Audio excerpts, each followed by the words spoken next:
Yeah, so the Large Hadron Collider, it's a Donnie Darko theory. It is that the idea is that there are all of these tangent universes, and I'm kind of inclined to believe this a little bit. Yep. I think it's a good explanation for like ghosts. I'm not a ghost guy personally. I know I am in a I am running a venue that kind of hinges on the paranormal, but I haven't had compelling ghost experiences in my life. I think the tangent universe thing is a more reasonable explanation, that maybe this is all sort of a frequency, and like there are other frequencies close to our frequency that sometimes blend in.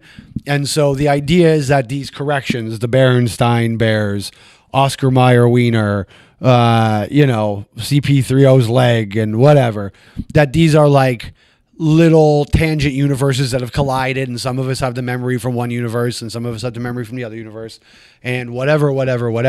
Yeah.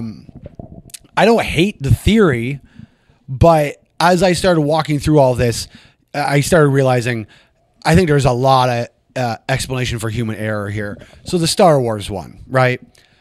First of all, if you look at the lines before, it's like Darth Vader asks him, like, Obi-Wan never told you who your real father is. Yeah. And then Luke goes, no, but he told me that you killed him. Yeah.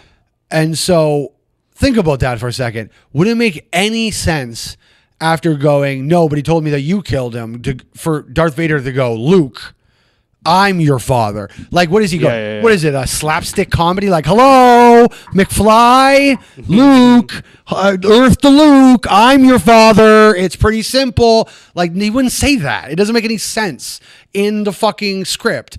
No, I'm your father. Yeah. Makes perfect fucking sense when you look at the actual script before the line. What happened is, if you were going to, we have years and years and years of parody. And I know as a comedian, I want economy of words. And so if I was trying to parody Star Wars and explain what I'm doing in the fewest amount of words possible, I would change no to Luke, because that explains the reference out of context much easier. If I, in a separate movie outside of Star Wars, went, no, I'm your father, there's no context there. Mm-hmm. You're not painting a clear enough picture. But if you go, Luke, I'm your father, Luke is going to give you all the context you need now that I'm referencing Star Wars. It's just economy of words. Parodies don't care about accuracy. They care about being funny as quickly as possible. So when Chris Farley is looking into a fucking oscillating fan and going, Luke, I am your father, it's easier to explain the joke that way than it is to go, no, I am your father. So I think, one, parody. The other one, so that explains no, I am your father. That one's fine. CP3O's leg, that's simple. It's a silver leg that's meant to reflect everything, so it reflects his other leg the entire time. Did you know that C3PO has a silver leg? C3PO he has another colored leg.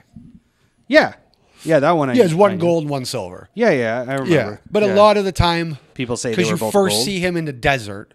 Yeah. Where you're either seeing the desert reflected onto his silver leg, or you're seeing his gold leg reflected onto a silver leg. So you're almost always seeing silvery-ish color or goldish color on his silver leg.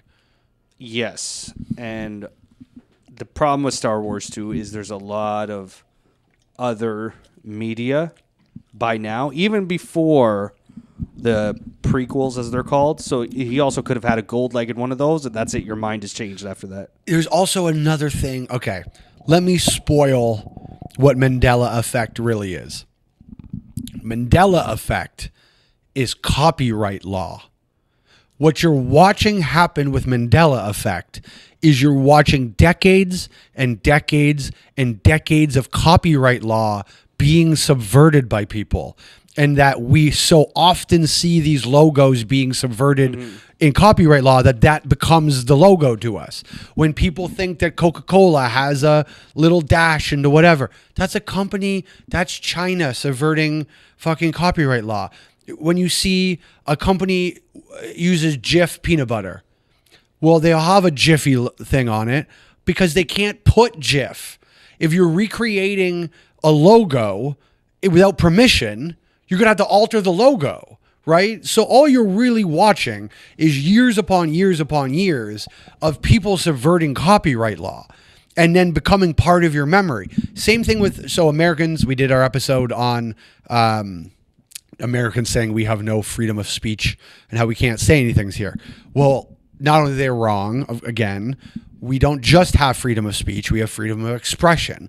And why freedom of expression is great is because parody falls under freedom of expression. Mm-hmm. So we have much stronger parody laws in Canada than America has, which means if we wanted to make a parody of a logo, we could make a direct ripoff of that logo. But in America, you would have to change enough things about that logo that you could say it's plausibly could not get confused with said product.